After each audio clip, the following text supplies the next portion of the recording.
वो एक डॉन का बच्चा स्कूल में पढ़ रहा। मास्टर ने बच्चे से पूछा, 4 संतरे 5 लोगों में कैसे बांटोगे? डॉन का बच्चा था, बोला मास्टर जी एक को टपका देंगे। मास्टर ने कहा बेवकूफ, जूस बना के भी तो बांट सकता था। बच्चे ने कहा मैं डॉन का बेटा हूं, कोई जूस वाले का नहीं हूं।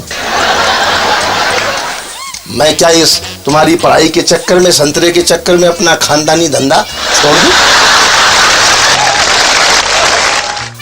एक बच्चा घर के बाहर बैठा था, अंदर धूमधड़ाम की आवाजें आ रही थी। मैंने उससे पूछा, मैंने कहा बेटा आवाजें कैसी हैं? बोले कुछ नहीं। मैंने कहा पिताजी घर में हैं? बोले हाँ हैं। मैंने कहा आवाजें? तो कुछ नहीं, मम्मी कपड़े कूट रही हैं। मैंने कहा कपड़ों से तो ऐसी आवाजें नहीं आती। वो बोला हो सकता है कपड़ों में पिताजी भी हैं।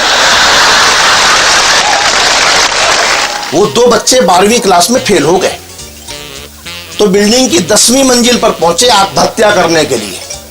कूदने ही वाले थे कि एक ने दूसरे का हाथ पकड़ लिया। बोले क्या बेवकूफी कर रहे हैं यार, सोचो तो।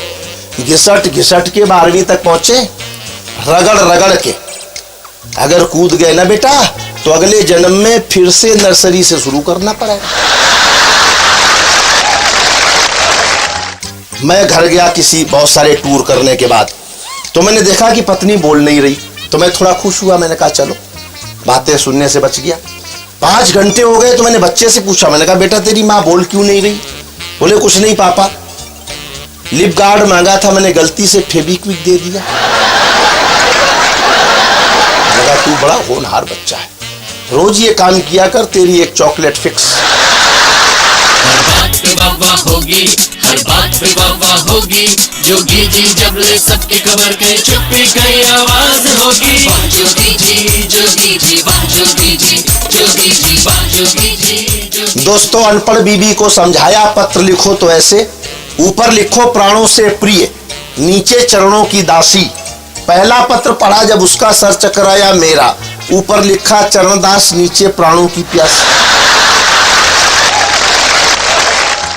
दोस्तों सही औरत के पीछे भागोगे तो रॉबर्ट बढेरा बनोगे, गलत औरत के पीछे भागोगे तो विजय माल्या बनोगे, एक औरत के पीछे भागोगे तो मनमोहन सिंह बनोगे, औरत के पीछे नहीं भागोगे तो नरेंद्र मोदी बनोगे, और बहुत सारी औरतों के पीछे भागोगे तो पछताओगे, आसाराम बापू बन जाओगे।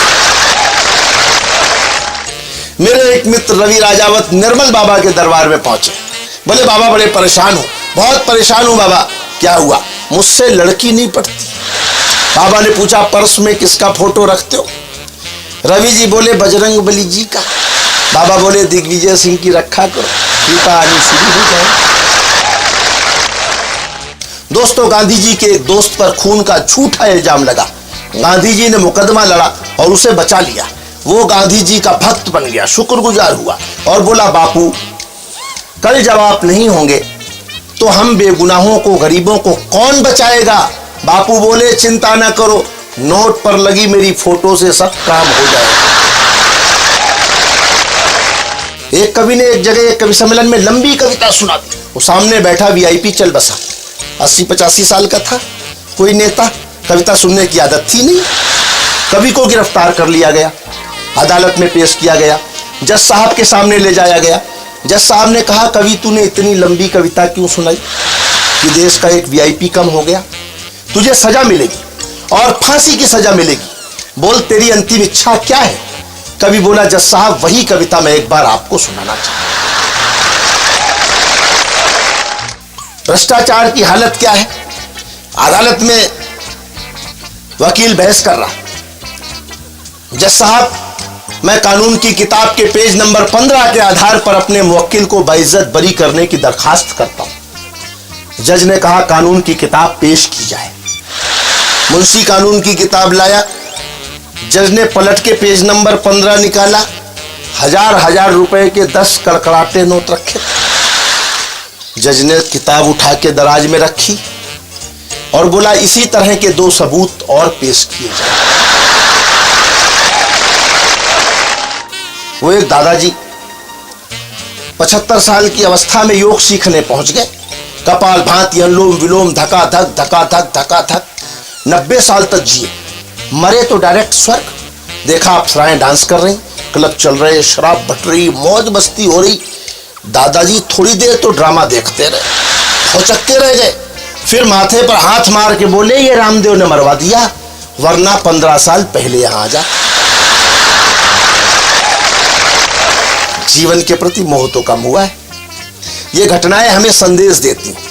रावण को कोर्ट जाना पड़ा तो जज ने कहा, गीता पर हाथ रख के कसम खाओ, जो कहोगे, सच के सिवा कुछ नहीं कहोगे। रावण ने कान पकड़ लिए, बोला, मिलॉर्ड, जिंदगी में एक बार सीता पर हाथ रखा था, पूरा खानदान खत्म हो गया, अब मैं किसी गीता वीता पे हाथ रखने वाला नहीं। 4 पंक्तियां अंत में कहता हूं इस सीडी के, आप हंसते रहिए, मुस्कुराते रहिए, क्योंकि भीड़ में दुनिया के पहचान बनाए रखना, घर में खुशियों की एक दालान बनाए रखना, अपने होठों पे ये मुस्कान बनाए रखना और इस दिल में हिंदुस्तान बनाए रखना। तो आपके होठों पर मुस्कान रहे और दिल में हिंदुस्तान रहे, इसी कामना के साथ मैं सुनील जोगी आपसे विदा लेता हूं। नमस्कार, जय हिंद।